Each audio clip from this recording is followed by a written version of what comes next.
आमे अच्छु केन्द्रापड़ा जिलार कंसार ग्राम कहीं आरंभ हो जाए अक्षय तृतीया पवित्र अक्षय तृतीया ठारू भोजी भातर उत्सव विभिन्न गाँव में थाए कौन दिने करती दी दिन करती किंतु ए गाँव में 9 दिन जाक चलो दिन को 2 टाइम गोटे हूँ दीपर गोटे हूँ राति बेला तमें घरे रोषे करनी सतरे आज्ञा ना कौन भल ना भल ना नागेश्वर साहू नागेश्वर बाबू आम पाखे अच्छा आपण आम शुणिलु 9 दिन जाक आप गाँव में खाए पिया हाँ आमर होए 12टा बेला को थरे राति राति थरे घर लगा रोषे करें नहीं समस्ते कौन समस्ते नुह तथापि माने बहुत परिवार कम्युनिटी मेंबर कौन तो घर खाइबे सी आसिक हाँ कमिटी मेंबर खाते अन्य मैंने खाते एटा को उपलक्षे अन्नदान होउची अन्नदान तो माने यज्ञ 3 प्रकार आज्ञा माने घी यज्ञ आउ आमर ये हूँ अन्न यज्ञ ये जो 3 प्रकार यज्ञ अच्छे नाम यज्ञ किंतु अन्न यज्ञ हूँ सबुठ श्रेष्ठ हाँ जो अनुष्ठान अच्छे जदि अन्न यज्ञ ना तार से यज्ञ किसी मूल्य ना। हाँ दर्शक बंधु आगक तो रज पर्व आसुची कौन गारमेंट फील्ड रे बिजनेस करने चाहूँगी ताले जोगाजोग करंतु कोलकातार सबुठ बड़ मैन्युफैक्चरिंग एंड होलसेलिंग कंपनी सहित प्रकाश एंटरप्राइज साड़ी जोगाई दउछि मात्र 115 टंका नाइटी पाई परिबे मात्र 80 कुर्ती पाई परिबे मात्र 53 टंका छोट पिलांको आइटम पाई परिबे मात्र 36 टंका A to Z readymade garment item 15,000 plus product available रोची ओनली बिजनेस रिगार्डिंग माल जोगाई दउछि प्रकाश एंटरप्राइज स्क्रीन रे नंबर दिया जाइछि जोगाजोग कर। हाँ जे सेही कथा कहा जाउछि जे काहे कि आपण माने एते संख्या रे दउछन पुनी 9 दिन जाक दिन 12टा बेले थरे राति रे थरे आ जदी बळी गला सकाळ को तो पखाळ दउ नहीं पखाळ कथा नुह से किंतु जहा होए सरी जाए एटा केते वर्षर परंपरा ये होची 15/5/1983 रे ये अनुष्ठान आरंभ होइतला रामचरित 15/5/1983 मन रखंतु डेट हां 15/5/1983 रे ये अनुष्ठान आरंभ होइतला माने 9 दिन पाई अनुष्ठान आरंभ है माने एपरि कि हमर ए गाय रे से 9 दिन भी केही भी आमिष खांती 9 दिन जाके बर्तन आमिष बंद ए गाय को आमिष भी आसीबनी हमर ए अछि धान केही भी उछेइबनी ए सब नियम भीतर बहुत नियम भीतर अछंदे एपटे सार अछंदे संतोष सार सार नमस्कार नमस्कार आपण सबले संतोष ना मझिर मझिर असंतोष सबले संतोष मते ना ना मते डी असंतोष जे करे मो मन टे ग्लानि रहि जाय सेटा तो रहिबा स्वाभाविक कथा काहे कि ना संतोष आउ आमे कोना देवता हिचे हौ सार संगे आउ जने पाखु पळे आसंतु आगे आसंतु ना आपण आसंतु सार ए जो एते वर्ष हो जो परंपराटा अक्षुण्ण रहिचे एटा खुशीर कथा आजिर युवपीढ़ी कोन सेही कथा को मानुछंती फॉलो करछंती ये तो गांडी होला को टंकाटा माने टंकाटा हरिनाम को धोकाटा हेलै आसन आपण बुझबाले ना ना युवपीढ़ी को ग्रहण करछंती ना हां हां युवपीढ़ी ना युवपीढ़ी ग्रहण कले मध्य किंतु वयोवृद्ध माने जति ये करछंती किंतु युवपीढ़ी माने करनती काहे कि ना वर्तमान जो विभिन्न प्रकार रंग नाच गीत ड्रामा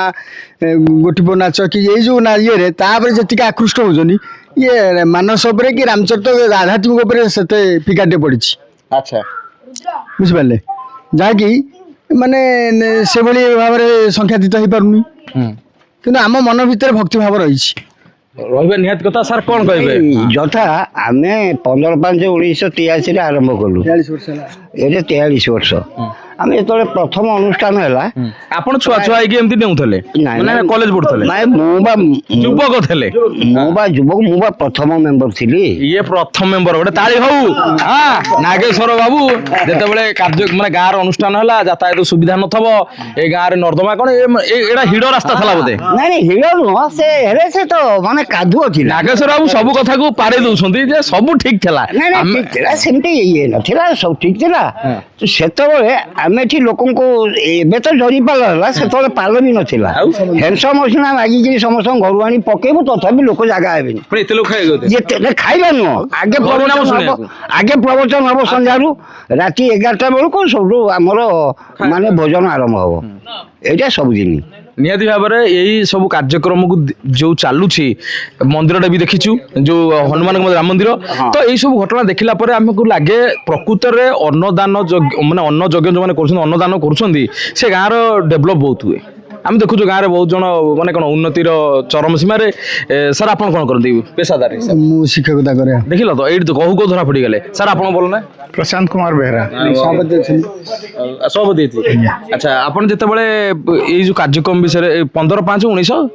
ତେୟାଅଶୀ ଆପଣ ସେତେବେଳେ ତ ମୁଁ ମାଟ୍ରିକ ପରୀକ୍ଷା ଦେଇଥିଲି ସେତେବେଳେ 23 ମସିହାରେ ମୁଁ ମାଟ୍ରିକୁଲେଟ୍ ଆପଣଙ୍କର ମନେ ଅଛି ସେ ଘଟଣା ଗୁଡିକ ହଁ। ସେତେବେଳେ କିଏ ଥିଲା ସଭାପତି ସଭାପତି ଥିଲେ ଆମର ବନମାଳୀ ସାହୁ ଆଉ ସୁଖଦେବ ପଣ୍ଡା ଥିଲେ ଆଉ ଆମର ସେକ୍ରେଟାରୀ ଥିଲେ ଆମର ନାଗମଣୀ ସାହୁ। ବର୍ତ୍ତମାନ 83 ମସିହାର ସେଇ କମିଟି ଭିତରୁ କେତେ ଜଣ ଅଛନ୍ତି ବର୍ତ୍ତମାନ ଆକ୍ଟିଭ ବର୍ତ୍ତମାନ ଆକ୍ଟିଭ ଜଣେ ମୁଁ ଅଛି 2-3 ଜଣ ଅଛନ୍ତି ଜଣ ଜମା ଜଣେ ମାତ୍ର କାଳେ ଟିକେ ହଉ ନାଗେଶ୍ୱର ବାବୁଙ୍କ ପାଇଁ ଆମେ ଯେତେବେଳେ ଅନୁଷ୍ଠାନ ଆରମ୍ଭ କଲୁ ସମୁଦାୟ ଆମେ 9 ଜଣ ଆମେ ସମୁଦାୟ 9 ଜଣ ଆମେ ଆରମ୍ଭ କରିଥିଲୁ ଆଚ୍ଛା ସେ 9 ଜଣରୁ एकमात्र ଅଛି ମୁଁ ଆଉ ସମସ୍ତେ ଚାଲି 9 ଜଣ ଭିତରୁ ଯାଉ ଏଇ ନାଗେଶ୍ୱର ବାବୁଙ୍କୁ ଯେତେବେଳେ ସେ ମନ ଭିତରେ ଆଣିକି ଏଇ କାର୍ଯ୍ୟକ୍ରମ କରିଥିଲେ କମିଟିରେ ଥିଲେ ତ ବାକି ଯୁବପିଢ଼ିଙ୍କୁ ଏତିକି ଅନୁରୋଧ ଏ ନାଗେଶ୍ୱର ବାବୁଙ୍କର ପଛପଟ ଯୋଉ କହନ୍ତି ନାଇଁ କଣ ନାଇଁ ମେରୁଦଣ୍ଡ କଥା ହେଇଗଲେ ତ ମଝିଟା ହେଇଯିବ ଏ ଯୋଉ କଣ କଛା ମରା ହଉଛି ସେଇଆକୁ ଧରିବା ଯଦି ନାଗେଶ୍ୱର ବାବୁ ଯୁଆଡେ ଯିବେ ଆମେ ତାଙ୍କୁ ପଛରେ ମାଡି ଯିବା ଆଉ କାହିଁକି ନା ଏଇ ହେଲେ ମୁଖ୍ୟ ଲୋକ ଆମେ ତାଙ୍କୁ ନାଙ୍ଗୁଡ଼ ହବା ନହେଲେ ସଂସ୍ଥା କେମିତି ବଞ୍ଚିବ ତେବେ ଦେଖ ସେପଟେ ଯେ ଭାଇ ଅଛନ୍ତି କିଛି ମୁହଁ ଦେଖେଇ ଦିଅ ଏପଟେ ପିଲାମାନେ ଖାଉଛନ୍ତି ବୁଲେଇ ଦିଅ ଟିକେ ସମସ୍ତଙ୍କୁ ଦେଖେଇ ଦିଅ ଯୋଉ ଭାଇ ମାନେ ସାମ୍ନାକୁ ନ ଆସିଲେ ମଧ୍ୟ ପଛପଟେ ଥାଇ ପରଦା ପଛପଟେ ଅରୁଆ ଡାଲମା କେମିତି ହେଇଛି ପନିର କାହିଁକି ହେଲାନି କୋଶ୍ଚିନ୍ କରୁଥିବା ଭାଇ ମାନେ ଆମର ପନିର ଉପରେ ଇଏ ନାହିଁ ପନିର କଥାକୁ ହସି ମଜାକ ଭିତରେ ଯଦି କିଏ ଜଣେ ପଇସା ତାର ଅଛି ସିଏ କରିପାରିଲା ଭଲ କିନ୍ତୁ ପନିର ଉପରେ ଡିମାଣ୍ଡ ନାହିଁ ଆଉ ଜଣେ ଭାଇ ଭାଇ ନା କଣ ମୋ ନାଁ Manoj Kumar Sahu date of birth date of birth 1982 ମସିହା 1 ଜୁନ୍ ମାନେ ତମେ ବର୍ଷେ 1.5 ବର୍ଷର ହେଇଥିଲ କାର୍ଯ୍ୟକ୍ରମ ହିଁ ଆଜ୍ଞା ଆଜ୍ଞା କଣ କହିବ ତମ ଜନ୍ମ ସମୟର ଏଇ ସ୍ମୃତି ତାଙ୍କ ବାପା ମା ଆମ ସାଙ୍ଗରେ ଥିଲେ ଓହୋ ତା ବାପା ମା ଥିଲେ ମୁଖ୍ୟ ତାଙ୍କ ବାପା ସେତେବେଳେ ପ୍ରେସିଡେଣ୍ଟ ହେଇଛନ୍ତି ଆଚ୍ଛା ସିଏ ପ୍ରେସିଡେଣ୍ଟ ମୁଁ ବି ସେକ୍ରେଟାରୀ ଏଇଟା ଥୋଡ଼ା ଦିନ ପଳେଇଗଲା ତାପରେ ଏବେ ଆମେ ଛାଡ଼ିଲୁ ତାଙ୍କ ବାପା ଗଲେ ମୁଁ ବି ପର୍ଯ୍ୟନ୍ତ ସେ ଥିଲେ ମଲା ପୂର୍ବରୁ ମଲା ପରେ ମାନେ ନା ପଦ ନୁହେଁ ଆଙ୍କୁ ଦିଆଗଲା ହେଲା ପ୍ରଶାନ୍ତ କୁମାର ବେହେରାଙ୍କୁ ସଭାପତି ନିର୍ବାଚିତ କରାଗଲା ତେବେ ଏଥିରେ ଆମର 9 ଦିନରେ କେତେ କଣ ଖର୍ଚ୍ଚ ଆସିଯାଏ ସାର୍ ଆମର ହାରାହାରି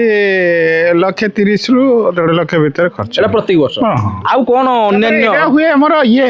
ଭୋଜି ଭାତ ଯୋଉ ଆମର ପ୍ରସାଦ ସେବନ ହୁଏ ଯୋଉ ବ୍ୟକ୍ତିଗତ ସେଟା ବ୍ୟକ୍ତିଗତ କରାଯାଏ ତ ଗୋଟାଏ ବର୍ଷକର ତେବେ କେତେ କଣ ଉତ୍ସବ ହୁଏ କେବଳ ଏଇ ଉତ୍ସବକୁ ଛାଡ଼ିଦେଲେ ଆଉ କଣ ସବୁ ଉତ୍ସବ ଆମେ ରାମନବମୀରେ ପାଳନ କରାଯାଏ ଆମର ଗୀତା ଯଜ୍ଞ ହୁଏ ଗୋଟେ ଆଉ ଭାଗ ଜନ୍ମ ହୁଏ ଏଇସବୁ କରାଯାଏ ଆମର ଏଠି ମାନସ ମଣ୍ଡପରେ ଆଉ ନିହାତି ତ ଆପଣ ଦେଖୁଥିବେ ଏଇ ହଉଛି ସେଇ ମଣ୍ଡପ ଯୋଉ ମଣ୍ଡପରେ ସବୁ କିଛି ରାମ ମନ୍ଦିର ରାମ ମନ୍ଦିର ତ ଏଇ ହଉଛି ମାନସ ମଣ୍ଡପ ଆ ଉପରେ ମଧ୍ୟ ଗାଁର ଯାହାର ଯାହା କିଛି ଉତ୍ସବ କରିବାକୁ ଚାହୁଁଥିବ ଏ ମଣ୍ଡପରେ ପାଲା ଠାରୁ ଆରମ୍ଭ କରି ଆଚ୍ଛା ଏଇଟା ହୁଏ ଆଉ। ଆପଣ କୋଉଠି ଯୋଡି ଚଉରା ପାଇବେନି ଏଇଠି କେବଳ ଯୋଡି ଚଉରା ଯୋଡ଼ି ଚଉରା ଏଇ ଦେଖନ୍ତୁ ଯୋଡି ଚଉରା କୋଉଠି ପାଇବେନି ଯୋଡ଼ି ଚଉରା ମାନସର ଯୋଉ ଆମର ଆସିଥିଲେ କିଏ ବକ୍ତା ମହନ୍ତ ଭାରତ କେବଳ କହୁଥିଲେ ଯୋଡ଼ି ଚଉରା ଆମ ଓଡ଼ିଶା ଭିତରେ 2 ଜାଗା ଅଛି ଯୋଉଟା କି କେନ୍ଦ୍ରାପଡ଼ାର ସାହସପୁର ଆଉ ଜଗତସିଂହପୁରର ନାଉଗାଁ ସାଇଡରେ ଗୋଟେ ଥିଲା ଏ 2ଟା ଜାଗା ଥିଲା କାହିଁକିନା ଆମର ମହନ୍ତ ମହାରାଜ ଯିଏ ତ୍ରିଲୋଚନ ମହାରାଜ ସେ ହିଁ କହୁଥିଲେ ଆଉ ଡବଲ କାହିଁ କରିବେ କିଛି ତାର ଥିବ ମହାତ୍ମା ଅଛି ନିଶ୍ଚିତ ଏଇଟା କେବେଠାରୁ ଯୋଡ଼ି ଚଉରା ସିଏ ଆମ ଜନ୍ମ ଆମ ଜନ୍ମ ନାହିଁ କି ଆମେ ଛୋଟ ବେଳୁ ଦେଖି ଆସୁଛୁ ଯୋଡ଼ି କେହି ନାହାନ୍ତି ଚଉରା ସ୍ଥାପନା ଦେଖିବା କେହି ନାହାନ୍ତି ଏଇ ଦିଟା ନାଇଁ ଆଉ ଇଏ ବଟ ଗଛ ମାନେ କଣ କହିବା ଆମେ ଏମିତି 500-600 ବର୍ଷ କେତେ କଣ ହବ ତାର ହିସାବ ନାହିଁ। କେତେ ପିଢି ସେ ଦେଖି ସାରିଲେଣି 5-6 ପିଢି ଗଲାଣି କିନ୍ତୁ ଏବେ ବି ସ୍ଥାଣୁ ହେଇକି ଅଛନ୍ତି ସବୁ ଦେଖୁଛନ୍ତି ଗାଁର ପ୍ରତ୍ୟେକଟି କଥା କିଏ ଜନ୍ମ ନେଲା ଆଉ କିଏ ଧାମରୁ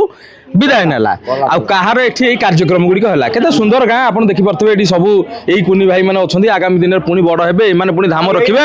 ଏଇ ସେକ୍ରେଟାରୀ ଏଇ ପ୍ରେସିଡେଣ୍ଟ ବାବୁ ଅଛନ୍ତି ଏମାନଙ୍କ ଦାୟିତ୍ୱ ପୁଣି ଏମାନେ ମୁଣ୍ଡେଇବେଟି ଆଜ୍ଞା ହଁ ଅଛି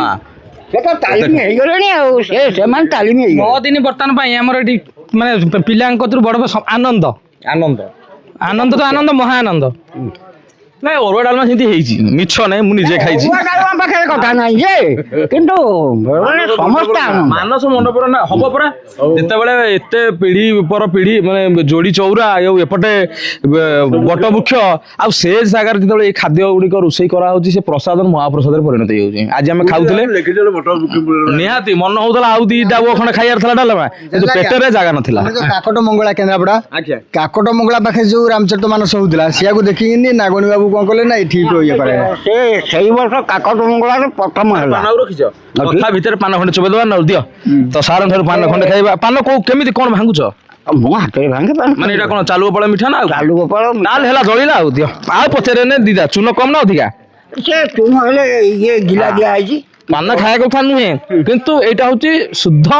ମାନେ କଡ଼ା ପାନ ନୁହଁ ମିଠା ପାନ ଆଜ୍ଞା କୁହନ୍ତୁ କ'ଣ କହିବେ ମୁଁ କୋଉଟା କ'ଣ କହୁଥିଲି କହିଲେ ଇତିହାସ ଯୋଉ ଇତିହାସ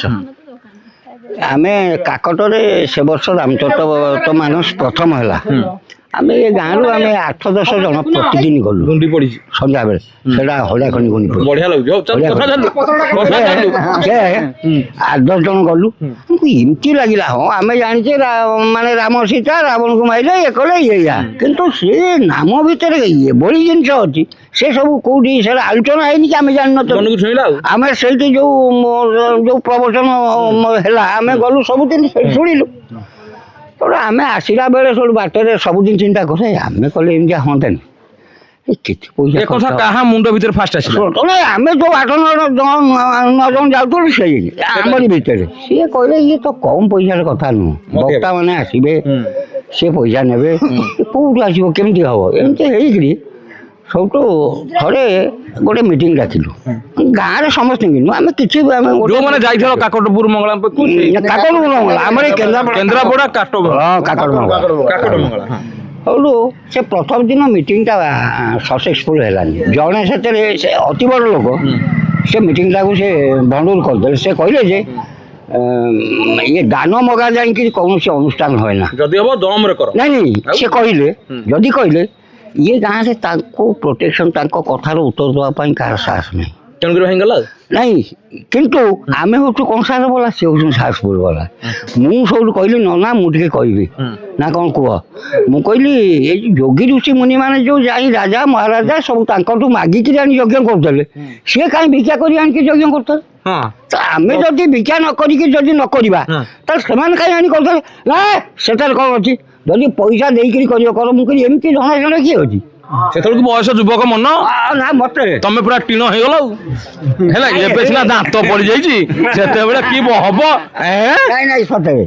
ସବୁଠୁ କିନ୍ତୁ ସେଦିନ ମିଟିଂ ଭାଙ୍ଗିଗଲା ପୁଣି 4-6 ଦିନ ଛାଡ଼ିଦେଲୁ ତାପରେ ବସିଲି ମୋର ଗୋଟେ ଦୋକାନ ଏଇଠି ଅଛି ଗୋଟେ ଜଳଖିଆ ଦୋକାନ ସେଇଠି ବସୁଛୁ ସେତେବେଳେ ରାତି 11ଟା ଶ୍ରୀବତ୍ସ ମୁଦୁଲି ମୁନିକିରି ଜଣେ ସେ ପୋଷ୍ଟ ଅଫିସରେ ଥାନ୍ତି ପିଅନ ସିଏ ଆସି ପହଞ୍ଚିଲା କହିଲା ଏଠି କ'ଣ କରୁଛନ୍ତି ମୁଁ କହିଲି ଏମିତିଆ ଗୋଟା କରିବୁ ମିନିକିରି ବସିଛୁ କିନ୍ତୁ ପଇସା ନାହିଁ ଆମ ପାଖରେ ଆମ ପାଖରେ ପଇସା ନାହିଁ ନା କେତେ ପଇସା ଖର୍ଚ୍ଚ ହେବ ଆମେ ଗୋଟା ଆକଳନ କିଛି କରୁନୁ ଆମେ କହିଲୁ ତଥାପି ଟଙ୍କା ନିହାତି 10,000 ଖଣ୍ଡେ ଖର୍ଚ୍ଚ ହେବ ଆଉ ନା ମୁଁ କ'ଣ ଏକାଠିଆ 10,000 ଦେଇପାରିବି ମୁଁ କହିଲି ତୁ କେତେ ଦେଉଛୁ ଦେଉନୁ ନା ମୁଁ ଆଗେ 2,000 ଦେଉଛି ନିଅ ମାନେ କୋଉ ମସିହାରେ ସେଇ 83 ମସିହାରେ ଜଣେ ପୋଷ୍ଟ ପିଅନ 2,000 ଟଙ୍କା ଦବା ଛୁଟିଆ କଥା ଏଇଟା ଦରମା 150 ଟଙ୍କା କିନ୍ତୁ ଏକା ଦବାକୁ ରାଜି 2,000 ତାଙ୍କ ଘର କୋଉଠି ଏଇ ଫଳରେ କିନ୍ତୁ ସେ ନାହିଁ ସେ ବର୍ତ୍ତମାନ ସ୍ୱର୍ଗରେ ଯାଉ ସିଏ ଯୋଉ କାର୍ଯ୍ୟକ୍ରମ ପାଇଁ ଅନୁଦାନ ଦେଇଥିଲେ ତାହା ଆଜି ଏଡ ବଡଟେ ହେଇଗଲାଣି ସେ ଉପରେ ଥାଇକି ଖୁସି ହଉଥିବେ ଅନୁଷ୍ଠାନର ମୁଖ୍ୟ କହିଲେ ସେ ଚଳେ ତାଙ୍କ ଇଏରେ ହେଲା ଅନୁଷ୍ଠାନ ଆରମ୍ଭ ହେଲା ହଁ ସବୁ କରାହେଲା ଆମର ବିଶ୍ୱ ହିନ୍ଦୁ ପରିଷଦର ଥିଲା ହଁ ସେ ତାର ଆବାହକ ଯିଏ ଥିଲେ ସେକ୍ରେଟାରୀ ଆମ କଟକର ଯେ ତାଙ୍କ ଘର ଏଇଠି କୋରୁଆ ସିଏ ହେଉଛନ୍ତି ଦାମୋଦର ଦାସ ମୁଁ ସବୁଠୁ ଯାଇ ତାଙ୍କ ପାଖରେ ପହଞ୍ଚିଲି କ'ଣ କରିବା ଆମେ ଏମିତିଆ ଗୋଟେ ଭାବିଛୁ ଗୋଟେ କରିବା ପାଇଁ କ'ଣ କେମିତି ଆପଣ ସାହାଯ୍ୟ କରିବେ ନା ରହ ଦେଖିବା ସେ ସେଇଠି ବସିକିରି ଆମର ପୁରୀର ଜଗନ୍ନାଥ ସଂସ୍କୃତ ୟୁନିଭର୍ସିଟି କି ଫୋନ୍ କଲେ ଯଦି ଫୋନ୍ କଲେ ସିଏ 8-9 ଜଣ ଲେକ୍ଚର କହିଲେ ଆମେ ଯିବୁ ସବୁ ବ୍ରାହ୍ମଣ ଖେପାରେ ମୁଖ୍ୟ ମନ୍ତ୍ରୀ ମାନଙ୍କୁ ଧରାଗଲା ମୁଖ୍ୟ ମାନେ ପଇସା ଟିକେ କେହି ନେବେନି ସିଏ ତାଙ୍କ ପଇସାରେ ଆସିବେ ସେ ଯିବେ ହେଲା ମଧ୍ୟ ସେଇଆ ସେ ସମସ୍ତେ ଆସିଲେ କେତେବେଳେ ହେଇଥିବ